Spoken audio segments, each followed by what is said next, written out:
Students, हम इसमें exercise 3.1 का एक सम करने वाले हैं। बहुत सिंपल सा है। Aftab tales his daughter 7 years ago I was 7 times as old as you were then. Also 3 years from now I shall be 3 times as old as you will be. Represent this situation algebraically and graphically.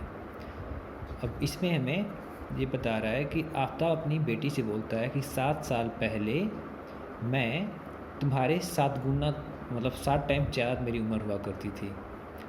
अब 3 साल बाद दूसरा situation ये है, condition ये दिया हुआ है कि 3 साल बाद यानी अभी के 3 साल बाद मैं तुम्हारे एज के 3 टाइम्स हो जाऊंगा।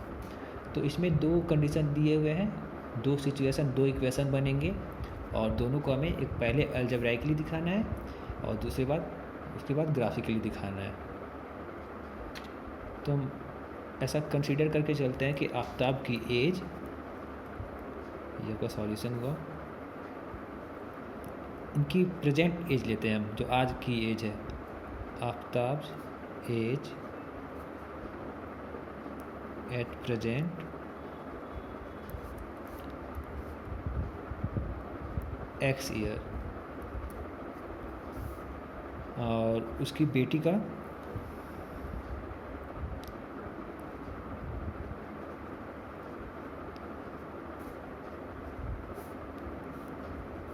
y year.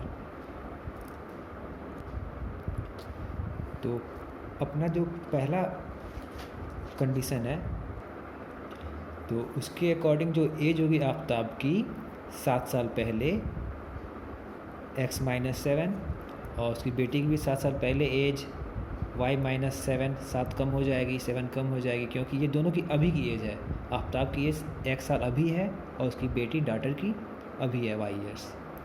लेकिन 7 साल पहले क्या होता है, जो आफ्ताब के एज होता है, आफ्ताब का जो ये आफ्ताब का एज है, इसकी बेटी की एज का 7 टाइम्स होता है। तो ये हमारा फर्स्ट कंडीशन। इसको हम थोड़ा सिंपल वे में सिंप्लीफाई करते हैं। x-7 इक्वल टू, इसको मल्टीप्लाई करेंगे तो 7y - 7 7 जा 49। इसको थोड़ा सा और हम सिंप्लीफाई करते हैं। दोनों left hand side and right hand side को हम इंटरचेंज कर देते हैं, उससे कोई फ़र्क नहीं पड़ता है, आपको पता है ये चीज़।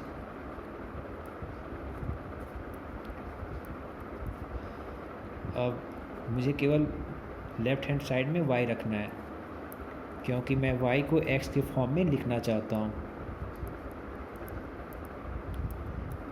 Then y equal to x - 7 + 49 becomes +42 and ये 7 जो है यहाँ ये डिवाइड कर देगा। ये हुआ हमारा इक्वेशन फर्स्ट कंडीशन के अकॉर्डिंग।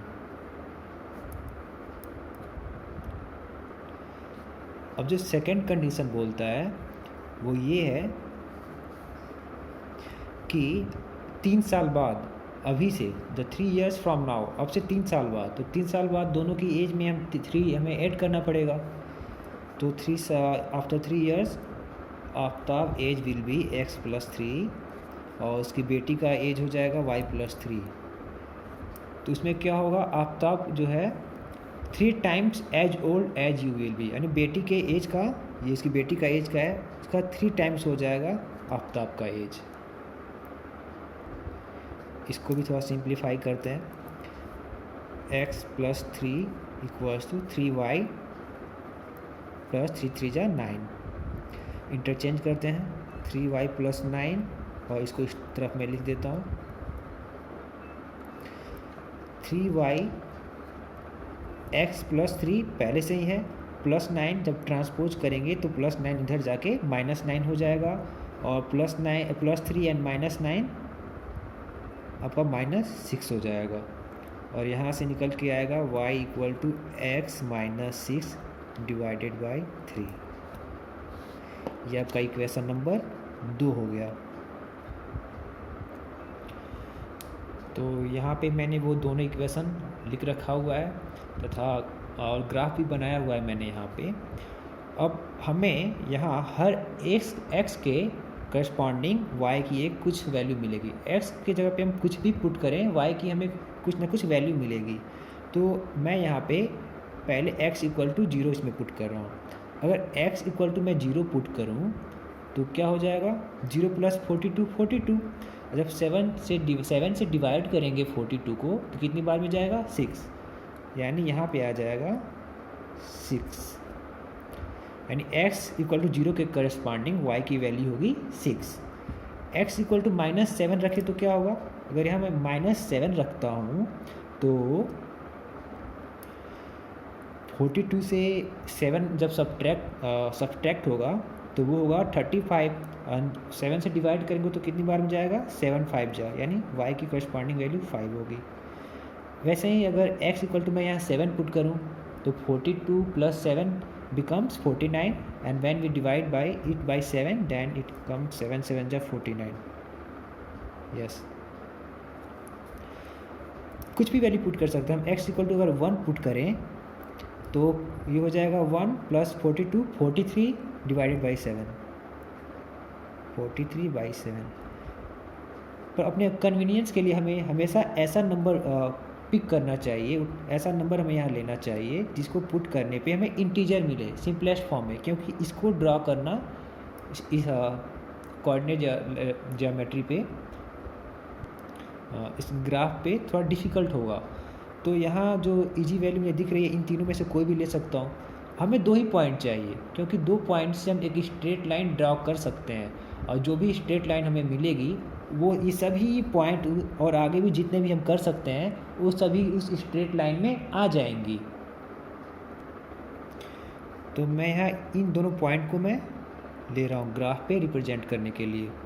तो x की वैल्यू -7 ये रहा अपना, और y इक्वल टू 5, यानी x इक्वल टू -7 के लिए y इक्वल टू 5 ये रहा।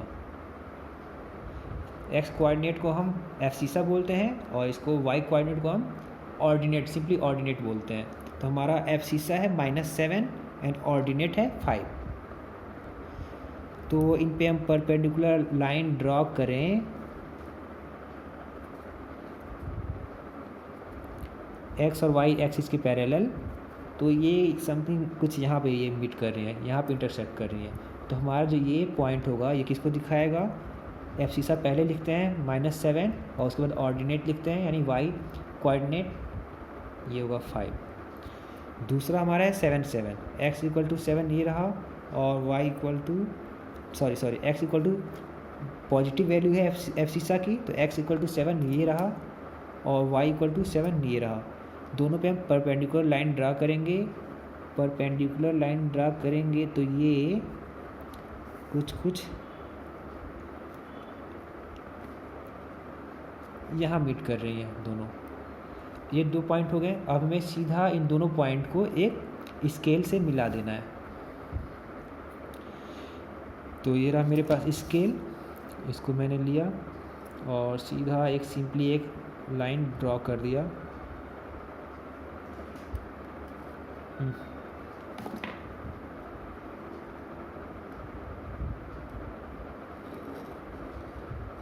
ये